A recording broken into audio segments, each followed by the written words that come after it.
Ağaçlandırma seferberliğimizin, ağaçlandırma günü programına hepiniz hoş geldiniz diyorum. Bu yılki sloganımız geleceğe nefes, insanlığa nefes sloganıyla ağaç dikim etkinliğini gerçekleştireceğiz. Hepinizin malumu 11 Kasım saat 11'de 81 ilde 922 ilçede aynı etkinliği bir seferberlik ruhu ve şuuruyla gerçekleştiriyoruz. Biz de Cizre'de bugün okulumuzun bahçesinde bu etkinliği hep beraber öğrencilerimizle, misafirlerimizle, kurum amirlerimizle gerçekleştireceğiz.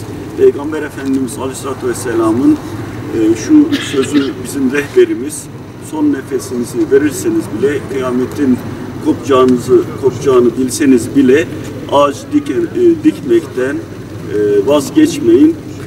Bu bizim rehberimiz.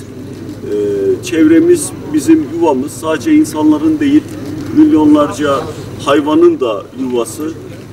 Dolayısıyla bizim buradaki etkinliğimiz sadece insanlığa değil, bütün canlılara bir borcumuz. Bunu burada yapmak aynı zamanda gençlerimize, öğrencilerimize bir örnek olma, onları bu konuda teşvik etme pozisyonunda aynı zamanda. Ben bugün bu güzel program için, katıldığınız için hepinize çok çok teşekkür ediyorum. Bunu takip edeceğiz. Çıkıp çıkmadığını kurutmayın. Okul müdürümüz nerede? Buradayım sayın. Müdürüm bak bunu kurutmayalım. Hiçbirini kurutmayalım tabii.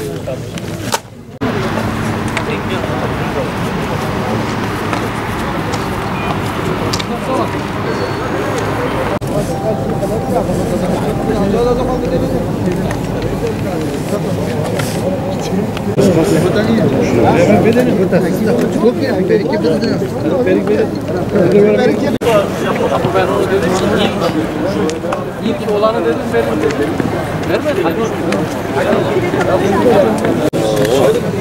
Şu an oradan buradan çekti. Başkanım zor işi var, çiğneme işini bana bırak.